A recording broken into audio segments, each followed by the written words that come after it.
Welcome back.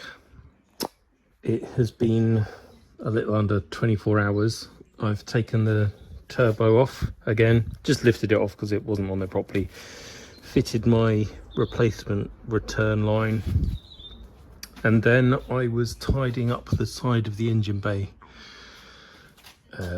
with a big tub of petrol and an old microfiber cloth, and just cleaning off the side down here and some of the wires as well, just so it looks a little bit more presentable. I've got some more cleaning to do from the top, and it's an expensive way of doing it. The other way is, if you're feeling particularly profligate, you can just blast it with brake cleaner, all the shit runs down straight into a bucket. I'm going to be draining the oil, so don't worry about brake cleaner going into the oil line there. That's all right, because it will be changed anyway, but you get the idea. What else have I been doing? I fitted that thermostat housing. Oh no, that's the thermostat housing, that's just the elbow to come out to it. Still waiting for nuts and bolts to arrive, but I've already now lift that up and in, dummy mount it. I can do up the drain. I can find the high pressure feed line. I don't know what I've done with that. And in fact, maybe that's still in the engine bay. Nope, can't see it. So I'll have to work out what I did with that and prep that up.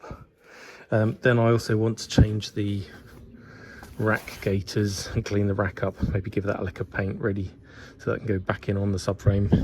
And then engine mount on that side can go in. Not only the metal part, which of course bolts to the block, but the new rubber mounts, hopefully say top and bottom on them. Right, that is the high pressure feed from the block into the turbo, which will go somewhere like that. So I'm going to pick up the turbo, put it back in the engine bay. Just found the 2 bolts for the mount to the block. Before I fit this, I want to pour some oil into there, because this has sat now at funny angles for a long time. The drain's been off, and I don't want the cartridge unlubricated when it gets to its first start. So these spin, you know, very high, what, 200,000 RPM or something crazy like that, and it needs lubrication from the get-go. So if I preload it with oil, it should be all right. This is probably not quite the right flavour of oil, but it really doesn't matter. It's 10W40, and yes, it's for a motorbike, but it's going in here. As I say, this is just so that on initial startup, it's got something, because what you don't want to do is have nothing in there. Maybe overkill, you never know. Belts and braces and all that good chat. You can see it like puffing a little bit. Drink that up and leave it for a bit. Then once that's done, we can put the gasket on, degrease it, put the pipe back on, if I can find the bolts, that is. The turbo is sort of dummy mounted, just hanging on in there. That's the gasket. I'm reusing the old one because the new gasket pack didn't come with one, which is annoying. And then just to help it seal, some high temperature Loctite. This is the one that's good for high temperature applications, so a tiny smear of that on both sides. That can go in, and I've found some nice new shiny hardware as well, so I'll put a bit of copper slip on the threads. Those are the old ones, and they just looked a bit manky. Spitfire sounded close. Bollocks, missed it. Over there somewhere. Should be back shortly. Sadly, the Spitfire didn't come back, but in other good news, the turbo is on. Looking rather good in there. Someone suggested spraying this silver. The reason I didn't is because it was going to be a dick to mask up, but now it's in there. I think you're right, I probably should have done, but meh, it won't matter. This will oxidize soon enough. Where has it gone? I had, I don't know why, it's just nice doing stuff like this. There it is. I thought it was there. This is my lovely new downpipe stainless steel. I'm interested to see, or to find out, what this turbo with a stainless steel exhaust sounds like. But that will go something like that.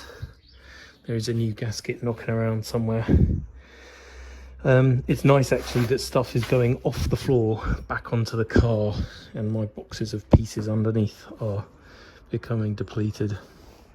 I'm going to stop there because I opened a packet of pork scratchings and then forgot I had grubby hands, I couldn't eat them. So I will go back to drinking alcohol-free beer actually, that one's not too bad, and eating pork scratchings, finish with dinner, then I'll probably pop back. Well, I finished with dinner, came down to the garage to fiddle really, and it's a good job I did because I've just realised something that I'm very disappointed you all at home haven't pointed out, which you should have spotted. In fact, yeah, I was just testing you. Basically, you cannot get the inlet manifold on once the exhaust manifold is on. Now, wouldn't that have been nice to know earlier? So, although this isn't bolted up tight, there isn't very much movement now because I've got the lower brace on and the feed and return lines, so I'm going to have to crack them off, move it all off, fit that, put it back on again. So I'm very pleased that I didn't have this done up tight. At least those gaskets haven't been bruised or preloaded, but that's annoying. So yeah, I guess that's what I'll be doing next. Man alive, that was a squeeze. I didn't actually have to undo either the feed or the return, just the two cap head bolts that, oh, ball sacks. This is the constant problem. Fatigue, I think it is. Mission fatigue. I'm tired. And drinking a can of lager probably doesn't help. But that's on there. This is the silicone joiner that goes between the two. These are the actual original Rover clips. So I'm going to reuse them because they have a nice bit of blue paint on them. No reason other than that. But yeah, clean that up, get that on. And then when the nuts and bolts arrive, both the manifolds can be bolted to the head.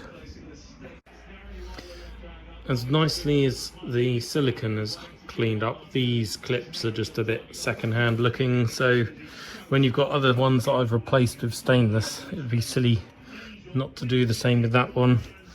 But at least I can get this bit on, and then when I get some stainless clips the right size, they can be undone and fitted back in the shackle, or whatever you want to call it, threaded section right off. So I'll measure those or get some ordered. I've just wrestled that seal on there, that's good. This is the original Unipart turbo to downpipe gasket, which I'm very pleased to have.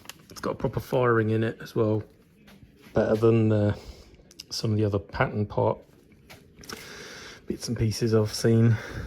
So that will go on there. That's the banjo with new bolts and a couple of crush washers. That P-clip goes back on there. That lifting hook, there are two P-clips down there. And damn it, what have I done with that? Basically, I've had those bits all repowder coated as well. Oh, sorry, not powder coated.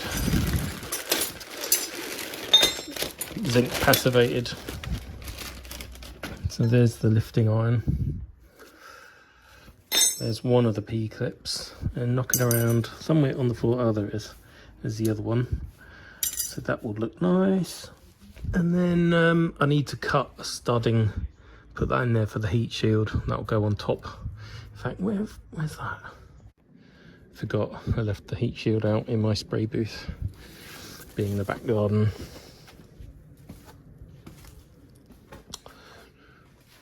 That goes, oh please tell me that goes in. It does. Right, so that'll go like that. And we've got a somewhat decent looking engine bay all of a sudden. Well, we've got our shiny stainless pipe. Starting to all look rather swanky, much better than it did. Obviously new oil filter go in. I need to pull this bracket off again, weld it there where it's fractured. I need to make up a new earth cable for that side, and there's a couple of plates in the engine bay which cover these inspection holes inside the front wings. They'll go in once the stone chipping is done and I've rerun the loom. But then expensive time buying new batteries because it needs 2. But then it should be, I think everything's ready to run essentially. Still haven't sorted a back box.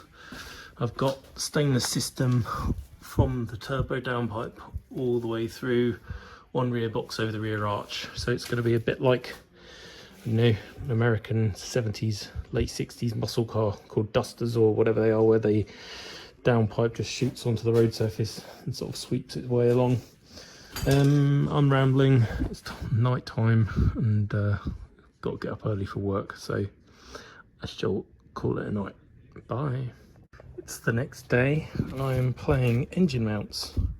So although the turbo can't be bolted up until those M8 nuts and washers arrive, I can at least fit the engine mounts and hopefully the subframe, which would be a real nice lump to have out of my way, and of course the building blocks for then mounting the rack, which I still haven't fitted the gaiters to, but the lower arms, the struts still need their springs put on and assembled.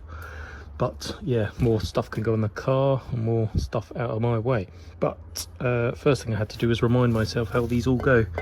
Hopefully this one has a channel out of it for the drain, so I knew it was this side, and that obviously is a drain hole to let water out down there, so it has to go that way up, which is easy. And then these ones act as secondary supports from the subframe, so those two marry up with those two holes, and the this engine mount goes between the two. So I will go and dig out all the nuts and bolts. Some of them are over there, and the rest will be in a bucket somewhere. Engine mounts in, ready for the subframe, both sides. Yeah, that one's down there. Again, they're just held by their top nylock. Haven't bothered doing them up tight because I might need a little bit of wiggling to get them in there. I've just been driving out the old front subframe bolts, and you can see why it is that they seized and sheared. So there's one. The other one still not wanting to come out of the chassis rail, so I'm going to have to smash it out with a hammer, I think. Ah, there we go. Yeah, so look at that thinning there. So if you've got an old SD1 and you can be bothered, you might want to check your subframe bolts. There for the bin. But, and again, I can't remember whether I showed this in a previous video, I did buy all new subframe and lower suspension arm, so we should be good to go. And these ones will get covered in copper slip so that they don't corrode quite as badly as the old ones did.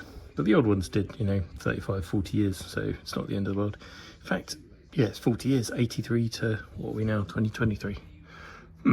So subframe can be offered up and in, and hopefully put some bolts through, get it up and bolted. I've copper slipped the hell out of the bolts and wanged them through. That one might look long and that one might look short, but it's because the rear part of the subframe is only, you know, a washer thickness, whereas the front, it's a big chunky thing with a metal collar in the middle. We also have, unique to the diesel, these spacers, I guess you call them. The spacers are to put a whole front subframe lower than any of the petrol models. And that is to get the taller front engine in, which begs the question, what does that do to the suspension geometry?